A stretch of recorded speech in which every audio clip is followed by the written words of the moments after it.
All right. So, sorry for yelling into the microphone. I have been going through the list of characters. There's like 600 of them or something. First thing I did is I ranked them out of about 5, how I liked them. And that got rid of a decent portion of them. Probably about half of them were in the 3 to 5 category. And then the first 2 categories has basically what you see here, where I think they were great for the series. Now, this is my ranking of how fondly I look back at these characters in retrospect. A lot of the characters that are here, some of them aren't even main characters, but I added them here if I think they were great for the books. So obviously there will be some terrible characters, reprehensible characters. There will be some very minor characters, but these are just my list of favorites, and I'll try to qualify each of them. I'm going to do the first 25 with 12 honorable mentions. So really this is 112, and I hope I don't trigger too many people. I'm pretty sure on the next video, actually probably in all of these I'll trigger some people, especially by the end, where some people will be like, oh, my favorite character, he likes him like I do. It's going to be in the top 3. And then they won't be there, and you'll be like, seriously, they didn't even make the top 112? Sorry. But this is my list. And I think maybe for the final 50, I might do some kind of a live stream or something. Not sure. So let's get right into it. At my number 12 spot, I have the Barghast Stick Snare Talamandas, and he was featured mostly in Memories of Ice, but he did show up in Dust of Dreams. I thought he was going to be, around more, but I loved his small portions with Quickben. Thought he was interesting. He had an acorn head. I think I have an acorn right here. So this is old Talamandas's head. Maybe I should draw a little face on him and get a little stick body and, Anyway, Talamandas is my number 12. My next one is Cartographer, which, this undead master of maps. I thought I was going to like the Trigall Trade Guild stuff more with when they, they're so amazing in Memories of Ice when they like rip through this rent when they're all walking, and there's like a demon's arm and stuff on the wheel and stuff. And so I was excited to get involved with them, but then what we did get with them was a little bit boring. But anyway, I still liked the character. Number 110 in my 10th honorable mention, I guess, counting down, is Anaster, which I thought he was great, but there's someone else that I like even more for a similar reason, so won't go into too much. Number 109 is Bedalle. I thought she was a great little character, but I got a little bit bored whenever we got to the snake. I thought she had some. I liked her little poems and stuff, but it didn't quite reach out to me the way that maybe some of these other people did. My next one, 108, is Tayschrenn. So I don't know. Man, I think on a reread, this will change. Because when I got him when we get the reveal in Memories of Ice that he's still like around, and with all that we hated about this guy, and he was Artantos or Artantos was his name? Arthantos. That's the one. And I thought we were going to get more with the guy, but I think he's pretty cool. 107 is Silverfox. which I am salty about Silverfox. I thought the whole dang series was going to revolve around Silverfox in Memories of Ice. It seemed like everything, and some of the, in retrospect, like some of the way that we didn't keep going with some of the things from Memories of Ice has really clouded my feeling of Memories of Ice. I mean, it's still my second favorite, but man, like, where the heck was Silverfox? I thought we would have so much more with her. So she fell way down the list because, like, she just didn't come back, and I thought that was going to be a major thing. My 106 is Temper. Temper, obviously, isn't much for Malazan Book of the Fallen, as far as I could really tell when he showed up in the Bone Hunters. But I did really... Was he in Crippled God as well? He was, right? But I did kind of like him in Knight of Knives, and I think he's a good character, even though I don't know if that's just the end we get of him. But I hope not, because I think he's got the makings of an interesting character. 105 is Ublala Pung. I love... If Ublala stayed with Tehol and Janeth and Bug, like, I love that quartet. Ublala would have been, probably in my top 50. I just got so sick of him, though. He just seemed so one note by the end, and I mean, he is a one note kind of guy, but I just kind of got sick of the guy. Number 104 is Karos Invictad. Now, a lot of people kind of poo-poo the Patriotists storyline. It was one of the things that I really loved in the series. I liked that we got, I loved Reaper's Gale because there was so much political stuff in there that really connected with me. So it felt like a book that was kind of pulled out of Malazan. A lot of them followed a certain kind of structure, but the first 2/3 of Reaper's Gale, it was like this very political, interesting thing, which had the makings of being my favorite book in the series if it didn't just get derailed by the Bone Hunters by the end, which, it was still a really cool ending, but I was just expecting maybe something a little different. Number 103 was my first favorite doggo going into well, kind of the only one we had in Memories of Ice. It's Garath. I love Garath, and especially when he, in the Panian temple, and like Garath is just part of this mayhem going on. Love Garath. I feel like when he gets big, he's just like a big, dark Clifford the Big Red Dog. Maybe not that big, but hey, maybe. 102, I felt so bad about this one because he is one of the characters I really like. I like Limp. And I feel like I'm doing him dirty not having him in the top 100 because sometimes he's like, every time he breaks his leg, I just laugh. So I gotta have him, at least he's in this video, and I love Limp. Maybe in retrospect he should be a little higher, but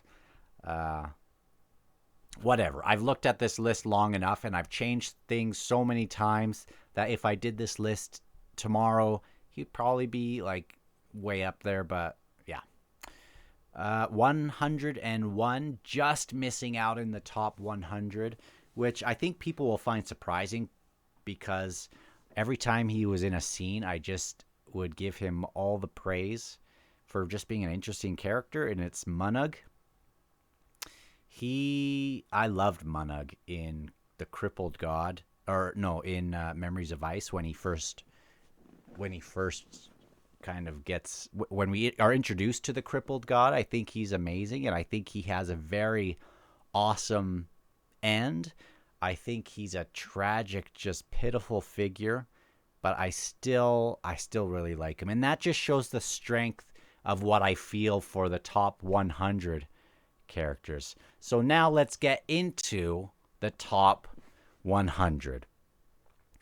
At 100, and this is gonna make some people so angry. I think I have Lostara Yil. I really like Lostara. I liked her in um, House of Chains, especially. Was it that one where we figured out her?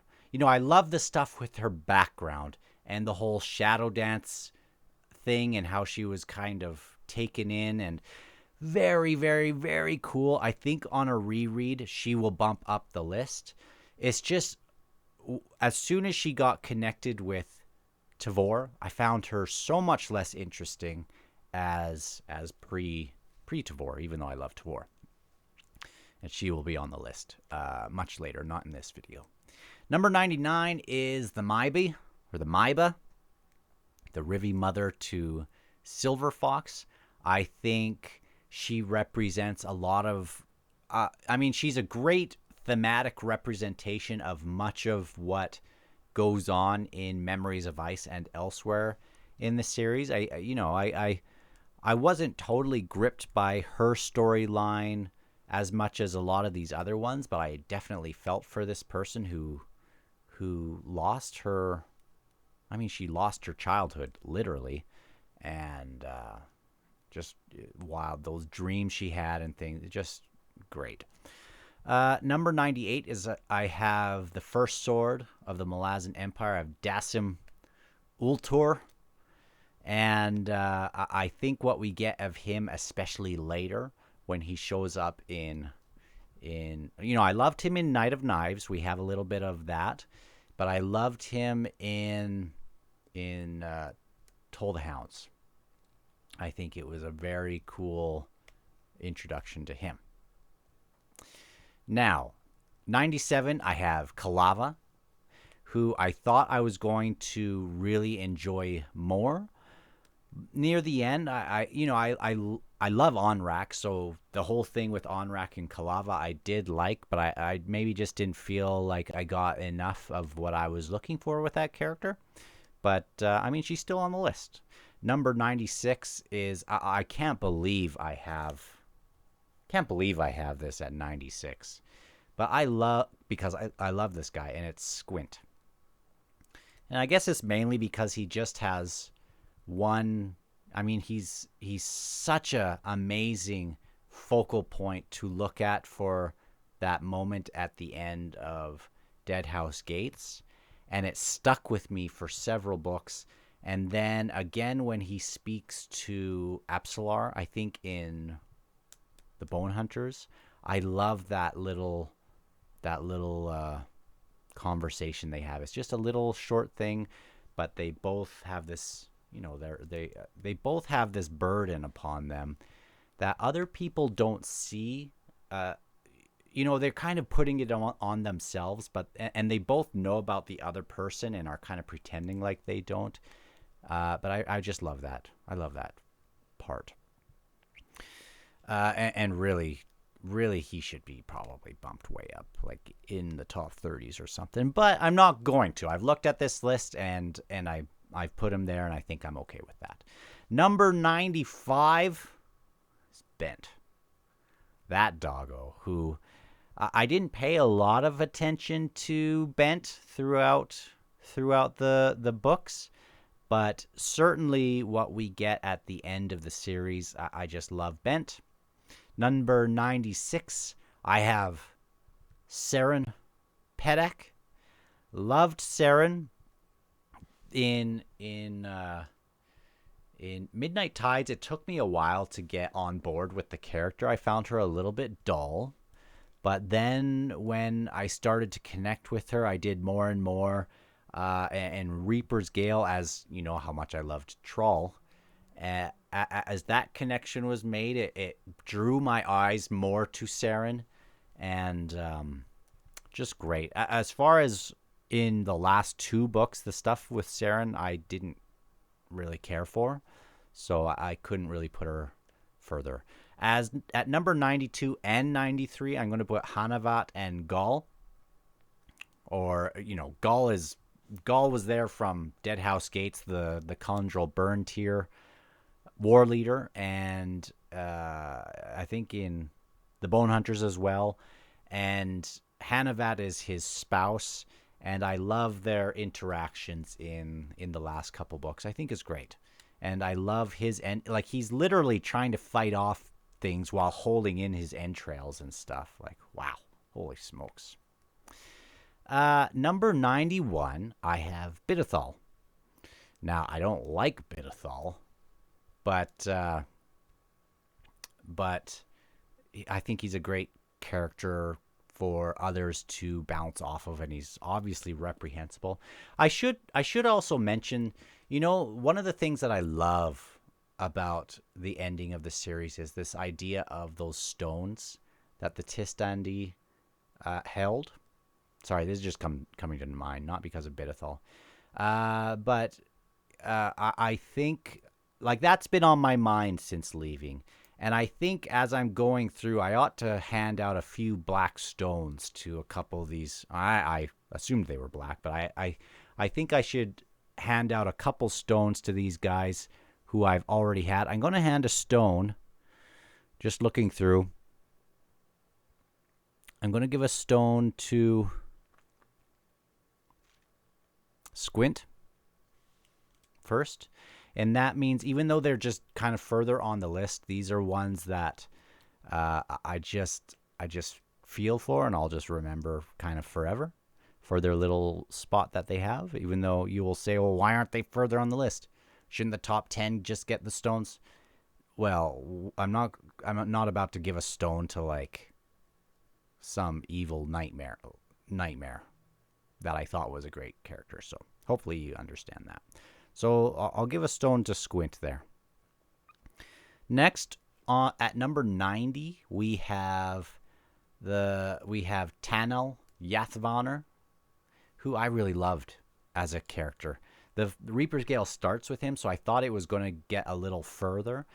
One of my very favorite interactions or side plots, I guess, or subplots in the series was the stuff with him and Janeth, who's one of my very favorite characters, and she'll come in a video or two later, or three. I really like Janeth. Is that her name? Or Janel? Shoot, I guess if I like her so much, I should know her name. Anyway, I thought his stuff was interesting, and his interactions with Karos was like the idea of certainty that kind of got me thinking in a different way. Like Reaper's Gale, more than any other one, was like very interesting to see this tribalistic kind of separation that also exists here in our day, like politically and all sorts of things. But Tanal really was a good focal point to see that kind of bounced off of. Next, at number 89, I have Rautos Hivanar, or Hivanar, whatever it is. He's the master of the Liberty Consign. I was so compelled by his storyline, and when it sort of didn't super go where I thought it was going to go, or really I thought it was going to maybe be bigger. I mean, he did do stuff that at the end of Reaper's Gale kind of resulted in some wild stuff to happen, but really thought he was an interesting character and was hoping for more from him. Number 88, I have the little orphan child Kettle, who she baffled me and confused me, and I think she was great, but I wish she could even be higher. Number 87. And this is going, well, actually, I'm going to have a few here that are going to bug some people, I think. But on number 87, I have Hetan, or Hetan, whatever. Obviously, where we go with her near the end, and you just feel for her in Dust of Dreams and the Crippled God, that was a very, very, very powerful moment in the series with her. I didn't like her at all in Memories of Ice because she was just so out there with, like trying to like rape all these guys. I mean, not rape them, but like very forward that way, and I just found her very off-putting. But where we get with her, I really like. Number 86 is one of my. This might be another little black stone that I'll give out. It's to Gamet. Man, I've only given it to, Squint and Gamet. I'm gonna give Gamet another black stone because I love where he goes in the end of House of Chains. And actually, I'm taking his stone away. He hasn't earned it, but I really love that character. Number 85, I have Baudin.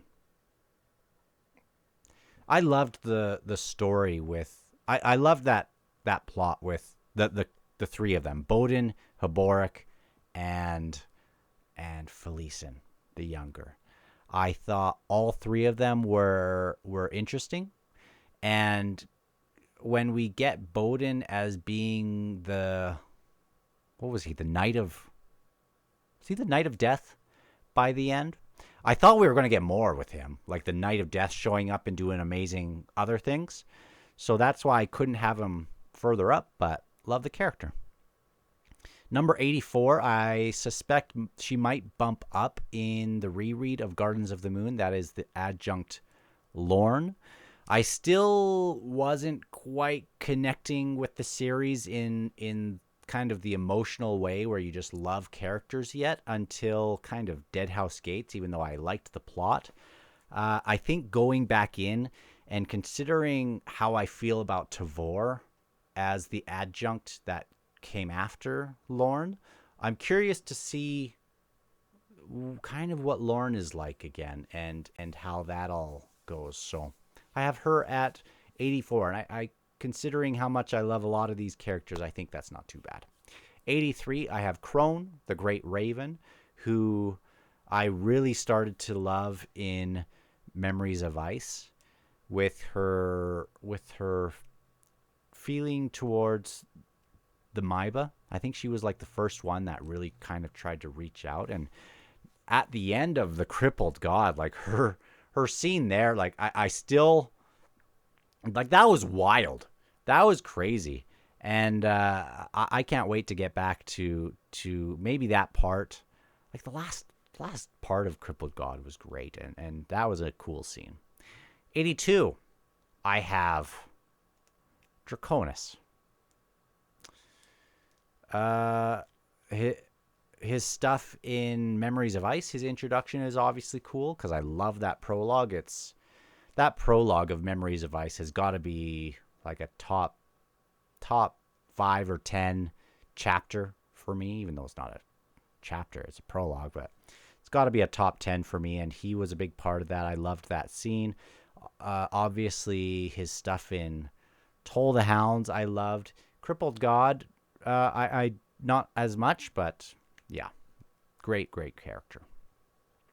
And then I have 3 that I bet will be in people's top 10, in some people's top 10, and that is so this is 81, 80, and 79 with Gesler, Stormy, and Truth.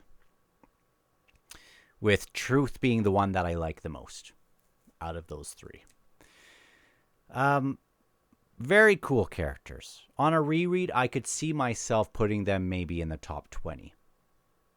But I just didn't super think their banter was as great as a lot of people do. Probably. Like, I kind of found their arguments a little flat compared to some of these other ones that will come up.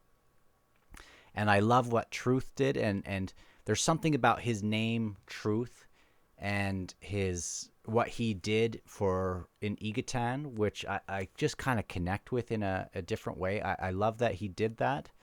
I was sad that he was gone, and to be honest, I didn't find Stormy and Gesler's roles. I mean, it's cool, but like their roles in the Crippled God and Dust of Dreams, I found it cool, but I just didn't like love it. Okay, we are almost at the end of our list. I have another pair here. It is in 77 and 88. That is Nil and Nether. Love those two, especially at the end of House of Chains, I think it is, when there's the big battle coming up, and the adjunct takes her Odotarl sword and sheathes it or whatever she does. She either takes it out or sheathes it. Anyway, I'm talking about Nil Nether though, and what they do. I just have this vision of them in like a storm, standing there as these young Wiccan warlocks standing there towards this foe of the whirlwind, and it's just a great moment. And I always liked Nil and Nether. I liked them more than holy crap, I can't believe it. The other two kids. How come I can't even remember them? The one that starts with an S and starts with a G. Crap. So they're not even in this list, and that'll be annoying for some people too. But I really liked Nil and Nether. And then my last for this first video at number 76, I have Hellion. I loved her introduction in, I think it was it the prologue of Bone Hunters, or it was either that or in chapter 1. Thought she was great. I got a little, I thought her fear of spiders was great. I didn't like her squad that she eventually gets, like, at all. I thought it was annoying. But I did like some she did start to come around back. Like, I started high on her. Like, she was like a 7 for me in the introduction. I thought, I'm going to love this character. Went a little bit down, and then in Dust of Dreams and Crippled Gods started to kind of upswing up back to close to where I first thought of her. So 76, I think, is a good spot for her. And anyway, that's the first 76.